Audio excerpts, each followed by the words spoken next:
दोस्तों नमस्कार। दोस्तों कहते हैं कि समझ ज्ञान से ज़्यादा बेहतर होती है, क्योंकि जो आप जानते हैं और जो आप समझते हैं उसके बीच का जो अंतर है वही आपको आगे बढ़ाता है। बिल्कुल वैसे ही जैसे इस दुनिया में बहुत सारे लोग आपको जानते हो, मगर उनमें से बहुत कम लोग ऐसे होते हैं जो आपको समझते हैं। And this is understanding. And understanding student life में बहुत मेहनत लगती है, और अंडरस्टैंडिंग को बढ़ाने का मौका भी स्टूडेंट लाइफ में ही मिलता है। और ये अंडरस्टैंडिंग बढ़ाने के लिए आपको मौका आपके पास चलकर नहीं आएगा, बल्कि इसे आगे बढ़कर आपको खुद लेना पड़ेगा। मगर कैसे? वो ऐसे कि जब आप किसी कॉलेज में किसी कोर्स को खुद अपनी मर्जी से या किसी के मार्गदर्शन में चुनते हैं, तो उस कोर्स को समझने के लिए आपको शुरू में बहुत मेहनत करनी होती है, क्योंकि कोर्स एक मगर उसके सब्जेक्ट अनेक, और उन सारे सब्जेक्ट को समझना है और एक जैसा समझना है और एक साथ समझना है, क्योंकि हमारे पास इन सारे सब्जेक्ट को समझने का समय भी सेम है, वही 1 साल है। और इस सारी समझ को आपको बढ़ाने के लिए हर एक क्लास में आना इम्पॉर्टेंट होता है, क्योंकि हर एक क्लास इम्पॉर्टेंट है, हर एक सब्जेक्ट इम्पॉर्टेंट है, और रेगुलरिटी इसका मेन सोर्स है। रेगुलरिटी मतलब कि आपको हर क्लास में आना है। अब आप मान लें कि किसी क्लास में आप बैठे हैं, नहीं मान क्यों नहीं, आपको तो क्लास में बैठना ही है, क्योंकि उस समझ के लिए, उस क्लास को अटेंड करने के लिए तो आपने कोर्स ज्वाइन किया है, तो क्लास में तो आपको बैठना है। उस क्लास में आप बैठे हैं और कोई टॉपिक पे टीचर आपको डिस्कशन कर रहे हैं और आपको समझा रहे हैं, और हो सकता है कि आपको टॉपिक थोड़ा कम समझ में आए। तब टीचर के पूछने पर कि क्या आपको समझ आ गया, और आपने हेजिटेशन में हाँ कर दिया कि हाँ सर समझ में आ गया, तो आपके साथ आपके बहुत सारे स्टूडेंट्स का भी नुकसान होगा। तो ऐसी स्थिति में आपको एक काम करना है, रेज योर हैंड एंड से sir excuse me, I have a question. मेरा एक क्वेश्चन है, मेरा एक प्रश्न है, और कृपया मुझे एक बार ये फिर से बता दीजिए। हो सकता है कि आपको बताने के साथ साथ उस क्लास में आपके जैसे कई स्टूडेंट्स और भी हों जिन्हें इस टॉपिक समझ में नहीं आया था, और आपकी वजह से उनको ये टॉपिक समझ आ जाए। हो सकता है कि कुछ स्टूडेंट्स ऐसे भी हो सकते हैं जिनको ये टॉपिक अच्छी तरह समझ में आ गया था, तो उन्हें बेहतर तरीके से समझ में आ जाएगा, और कुछ स्टूडेंट्स ऐसे हो सकते हैं जिन्हें बिल्कुल समझ नहीं आया था, तो उन्हें थोड़ा बहुत समझ में आ जाएगा। तो दोस्तों कितना अच्छा है प्रश्न पूछना, हाथ उठाकर प्रश्न पूछना अच्छी समझ की निशानी है, और ये समझ ही आपको आगे बढ़ाती है। उसके बाद जब ये टॉपिक हो गया है और टॉपिक में टीचर ने कुछ होमवर्क दे दिया है, अब आप जब घर पहुंचते हैं तो सबसे पहला काम जो घर जाके करना है वो स्टडी के साथ साथ आपको उस टॉपिक पर आपको रिवाइज करना है। जो टीचर ने आपको समझाया था, आपने फिर से अपना हाथ खड़ा करके प्रश्न पूछा था, और जो आपको समझ आया था उसे एक बार फिर से रिवाइज कर ले, और ये रिवाइज करने से अब वो टॉपिक आपके लिए पूरी तरह से तैयार हो जाएगा, और उसे फिर आप जब दोबारा पढ़ेंगे तो वो बहुत बेहतर तरीके से आपको समझ में आ जाएगा।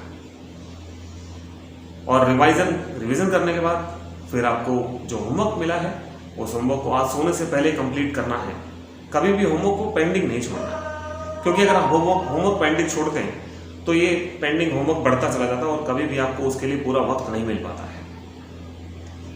उसके बाद रिजल्ट की बारी, ये ऐसे ही पूरा साल निकल जाता है, आप पढ़ते जाते हैं, टॉपिक समझते जाते हैं, रिवीजन करते जाते हैं, होमवर्क करते जाते हैं, आपकी प्रैक्टिकल फाइल्स बनती चली जाती है, आप सारे काम कंप्लीट करते चले जाते हैं, फिर आपका एग्ज़ाम आता है, और एग्ज़ाम के बाद रिजल्ट।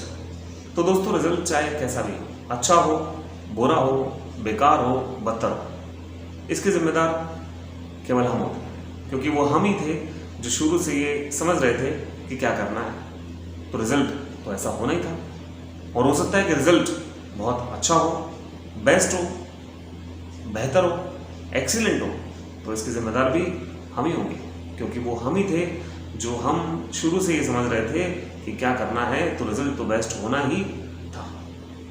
लेकिन किसी वजह से अगर रिजल्ट में कुछ कमी रह जाती है, तो ऐसी स्थिति में भी कभी कोई कायराना काम नहीं करना है, कभी कोई गलत काम नहीं करना है। दोस्तों, जिंदगी है तो हम खोया हुआ वापस पा सकते हैं, और अगर लाइफ ही नहीं होगी तो हम वापस कैसे पाएंगे? और लाइफ ही नहीं होगी तो सबसे ज़्यादा दुख जिन्हें होने वाला है वो हमारे पेरेंट्स होते हैं, और ये दुख उनको ज़िंदगी भर जीने नहीं देता है, उनको खून के आंसू रुलाता है।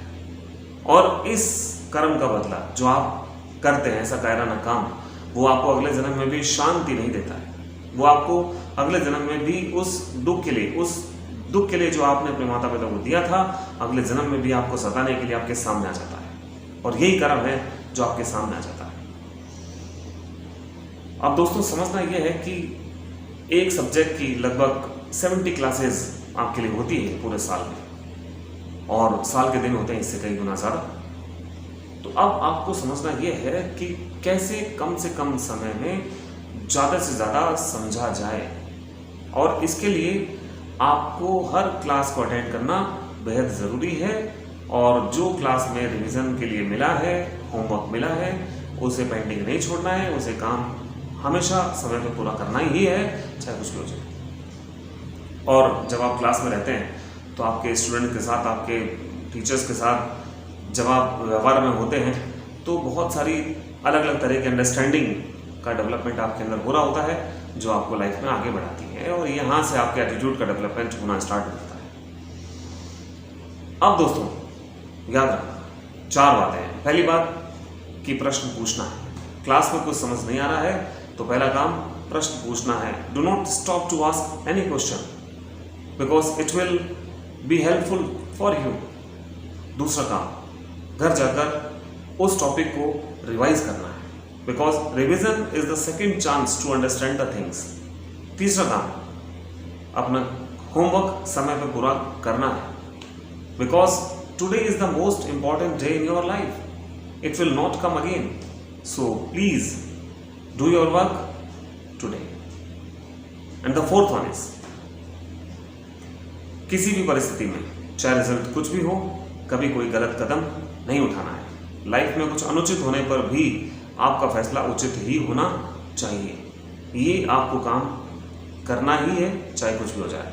यही आपकी अंडरस्टैंडिंग है जो आपको डेवलप करनी है अपने अंदर, और यही अंडरस्टैंडिंग आपको आपके लाइफ में आगे भी काम आएगी। दोस्तों, जब आप स्टूडेंट लाइफ से निकलेंगे, जब आप किसी प्रोफेशन में, किसी बिजनेस में, किसी जॉब में जाएंगे, तो यही काम आपको आगे हेल्पफुल रहेंगे। वहाँ आपको ऐसा ही करने से फ़ायदा मिल सकता है। अगर आप किसी जॉब में हैं, किसी प्रोफेशन में हैं, किसी बिजनेस में हैं, और कोई चीज़ समझ नहीं आती है, तो वहाँ पर भी आप पूछने की आदत मत छोड़िए, प्रश्न पूछिए, और उस प्रश्न पूछने के बाद उसे समझिए और उसे कैसे करना है उस पर काम कीजिए। जब घर पहुँचे तो जब सारे कामों से खाना वाना खा के फ्री हो जाए तो थोड़ी देर रिवाइज कीजिए कि आज आपने ऑफिस में क्या नया सीखा है, और उसे रिवाइज कीजिए। अपने लैपटॉप पे बैठिए, अपने डेस्कटॉप पे बैठिए, या अपने मोबाइल का इस्तेमाल कीजिए, लेकिन ज़रूर कीजिए, और उसे रिवाइज कीजिए, उसे समझिए। और जो काम ऑफिस का है उसे ऑफिस में उसी दिन पूरा करने की आदत डालें, और उसे पेंडिंग ना छोड़ें, क्योंकि आपका पेंडिंग छोड़ा हुआ काम आपको लाइफ में आगे नहीं बढ़ने देता है। और चौथा काम, हो सकता है कि लाइफ में, आपकी जॉब में, आपके बिजनेस में, आपके प्रोफेशन में आपके साथ कुछ ऐसा हो जो अनुचित हो, मगर उस अनुचित स्थिति में भी आपको फैसला उचित ही लेना है। ये 4 चीज़ें आपकी लाइफ में हर जगह काम आती हैं दोस्तों। तो इन लाइफ में आने वाली चीज़ों को समझिए, और इस समझ को बढ़ाने के लिए अपने काम को समय पर पूरा करने की आदत डालिए। मगर इस समझ को बढ़ाने के लिए आपको एक चीज़ की ज़रूरत पड़ने वाली है, और वो है स्टूडेंट का ई, यानी कि इमोशनल। क्या एक स्टूडेंट का इमोशनल होना ज़रूरी है? क्या एक स्टूडेंट को इमोशनल होना चाहिए? क्या एक व्यक्ति को इमोशनल होना चाहिए? तो इमोशनल किस हद तक होना चाहिए, इसकी बात मैं करूँगा आपसे अगले सेशन में। तब तक के लिए धन्यवाद। मैं राकेश शुक्लानी, आप सबका धन्यवाद।